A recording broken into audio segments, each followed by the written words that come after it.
प्रिय विद्यार्थी, लगड़िया बाल विद्या निकेतन ऑनलाइन क्लास में आपका स्वागत है। हम पढ़ रहे हैं कक्षा 7 वसंत का अध्याय 2 दादी। लेखक शिव प्रसाद सिंह अपनी दादी के स्वर्गवास का पत्र पढ़कर हैरान रह गए। उन्हें अपनी दादी के जीवन की घटनाएं याद आने लगी। उनकी आंखों के सामने गांव का दृश्य नाचने लगा। गांव के चारों ओर पानी ही पानी, पानी से बदबू उठना, गंदे पानी से भरे जलाशयों में नहाना आदि दृश्य लेखक को याद आने लग गए।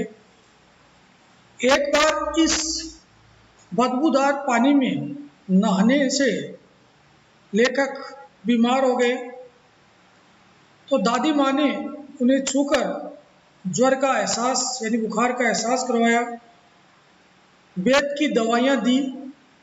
किसी अन्य के बीमारी हो जाने पर उसे दवाई देना, डॉक्टर को दिखाना आदि दादी ने स्नेहसिक्त भाव से दर्शाने वाले कार्य किए थे। दादी के कठोरता भरे स्वर में अपमान करना और एक क्षण बाद प्यार भरे बोल बोलना उनकी विशेषता थी। परोपकार की भावना उनमें कूट कूट कर भरी हुई थी। जरूरत पड़ने पर लोगों की आर्थिक सहायता में वे बिल्कुल नहीं हिचकती थी। इतना अब तक हमने ऑनलाइन क्लास में पढ़ा।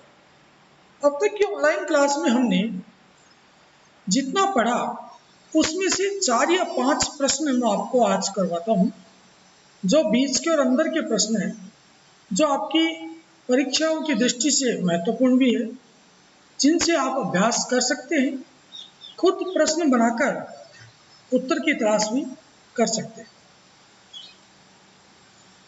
कुछ प्रश्न मैं बता रहा हूँ जिन्हें आपको अभ्यास पुस्तिका में करना है और उनके उत्तर भी करने हैं।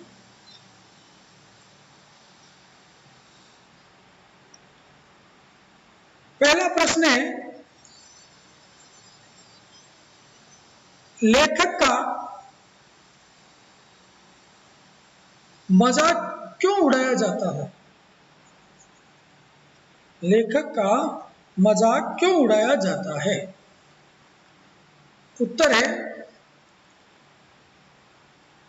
लेखक जरा सी समस्या आने पर घबरा जाता था, इसलिए लेखक का मजाक उड़ाया जाता है। प्रश्न 2, लेखक को आने वाली छुट्टियों की सूचना कौन देता है? लेखक को आने वाली छुट्टियों की सूचना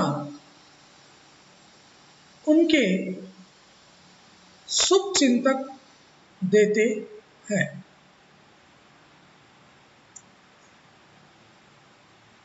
अगला प्रश्न है,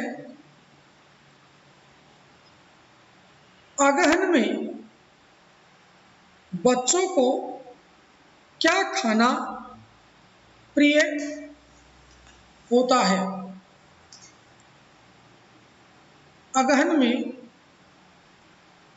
बच्चों को चूड़ा और गुड़ खाना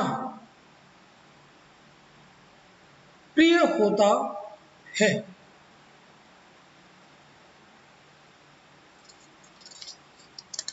अगला प्रश्न है,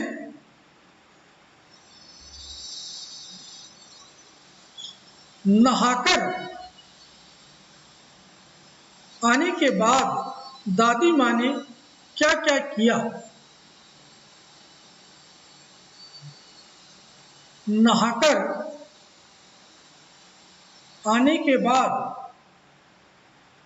दादी माँ ने लेखक के सर और पेट छुए, चबूतरे की मिट्टी मुंह में डाली, पंखा जलती व सर पर दालचीनी का लेप करती। इस तरह से ये 4 प्रश्न के उत्तर आपको प्रश्न उत्तर आपको अभ्यास पुस्तिका में करने हैं। आज हम पिछली ऑनलाइन क्लास से आगे पढ़ते हैं, जिसमें दादी के कठोर स्वर, फिर प्यार से बोलना, परोपकार की भावना इसमें आपको दिखाई देगी। किशन भैया की शादी ठीक हुई। दादी माँ के उत्साह और आनंद क्या कहना, दिन भर गायब रहती, सारा घर जैसे उन्होंने सर पर उठा लिया हो। पड़ोसी ने आती, बहुत बुलाने पर दादी माँ आती, बहन बुरा ने माना, कार परोजन का घर ठहरा, एक काम अपने हाथ से न करूं तो होने वाला नहीं। जानने को यो सभी जानते थे कि दादी माँ कुछ नहीं करती। यानी जब पड़ोस में कोई काम होता तो दादी को बुलावा भेजता, दादी आने में देर करती, पड़ोसी ने बार बार बुलाने के लिए आती तो उनको वो कहती कि बड़ा घर है, काम वाला घर है, काम करना पड़ता है, नहीं करूं तो काम होता नहीं है। लेकिन सभी ये जानते थे कि दादी कुछ भी काम नहीं करती, पर किसी काम में उनकी अनुपस्थिति बिल्कुल विलंब का कारण बन जाती थी। उन्हीं दिनों की बात है, एक दिन दोपहर को मैं घर लौटा। बारी निकसार यानी घर के बाहर के हिस्से में दादी माँ किसी पर बिगड़ रही थी, यानी उसको डांट रही थी, चिल्ला रही थी। देखा पास के कोने में दुबकी रामी की चाची खड़ी है। सोना होगा धन्नो, रुपए मैं सूद के आज ही दे दे। हुआ क्या था कि दादी ने रामी की चाची को कुछ पैसे उधार दिए थे। तय समय पर पैसा नहीं देने से वो उसे डांट रही थी। तेरी आंख में तो शर्म है नहीं, मांगने के समय कैसे आई थी, पैरों पर नाक रगड़ती फिरी, किसी ने एक पाई भी न दी, अब लगी है आजकल करने, फसल में दूंगी फसल में दूंगी, अब क्या तेरी खातिर दूसरी फसल कटेगी। रामी की चाची ने कहा कि अब फसल होगी तो उस पर दूंगी। एक फसल कट गई लेकिन उसने पैसे नहीं दिए तो दादी उस पर बिगड़ रही थी। इसके आगे दादी ने रामी की चाची के साथ कैसा व्यवहार किया वो अगली ऑनलाइन क्लास में पढ़ेंगे, और इस पैराग्राफ से जुड़े कुछ अभ्यास प्रश्न भी करेंगे। तब तक के लिए धन्यवाद।